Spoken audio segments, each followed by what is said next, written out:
Throughout the late 1940s and 1950s, the United States started their efforts against the spread of communism and beginning participations in the Cold War against the Soviet Union. As a measure to protect the government from communism, the federal government went through what many people know as the second wave of the Red Scare led by Senator Joseph McCarthy.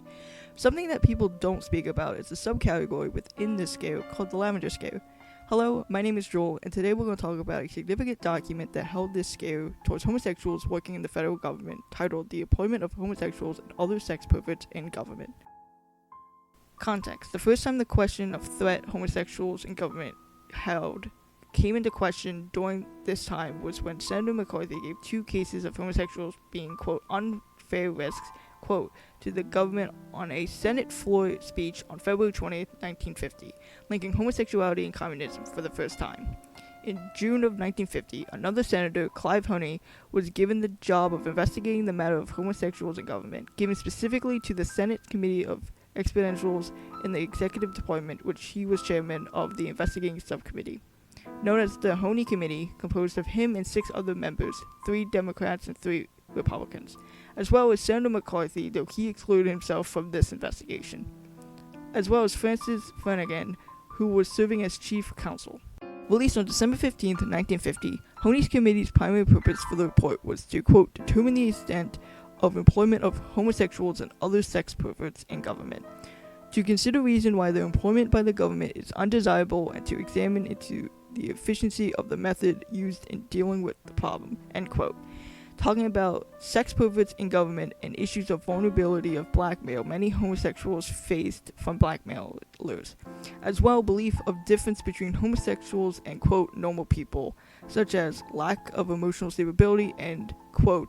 indulgence in an act of sex perversion weakened the moral fiber of an individual to a degree that he is not suitable for a position of responsibility, end quote. Applying these findings to how homosexuals then pose a government security risk. With the risk of blackmail, they are open to risk of exposing classified information and other documents if blackmailed, backing up their points with providing examples such as Nazis and communists attempt to gather information from U.S. government members by exposing their, quote, abnormal sex activities, quote, end quote, in the past.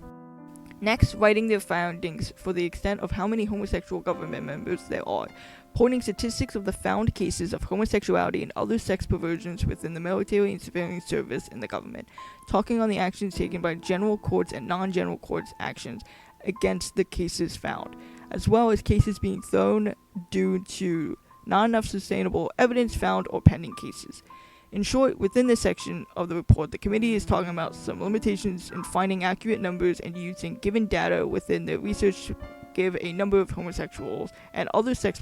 perverts working in the government from 1947 to 1950. In the third section, giving out a plan of how to deal with the sex perversion problem in government. Within the rule of government regarding homosexuals, provides that the government has the right to deny hiring or firing, quote, criminal, infamous, dishonest, immoral, or notoriously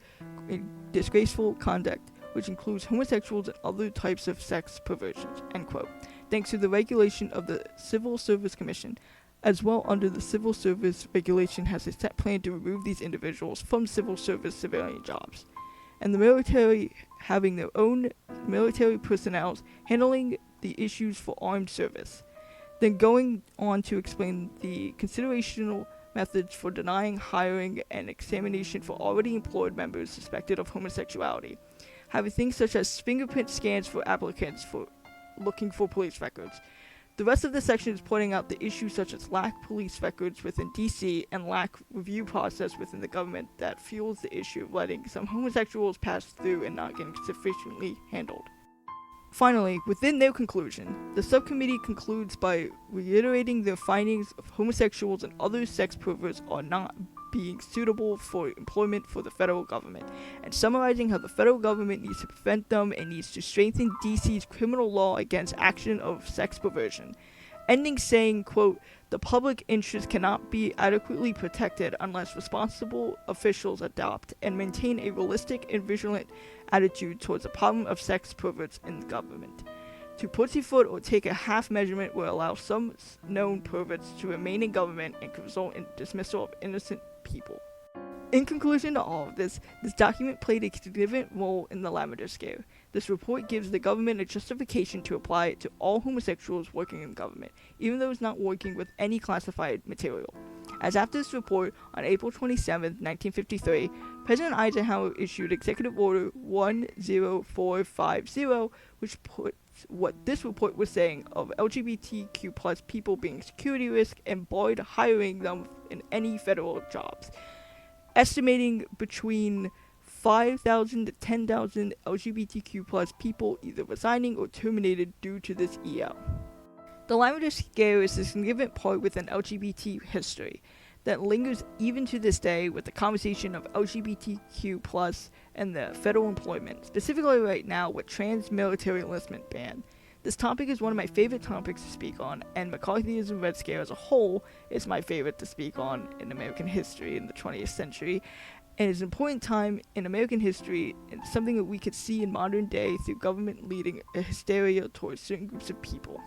I would end this with suggesting anyone interested in Lavender Scare media, I would highly suggest a book called Fellow Travelers by Thomas Malone and the Showtime mini TV series based on this book that came out in 2023.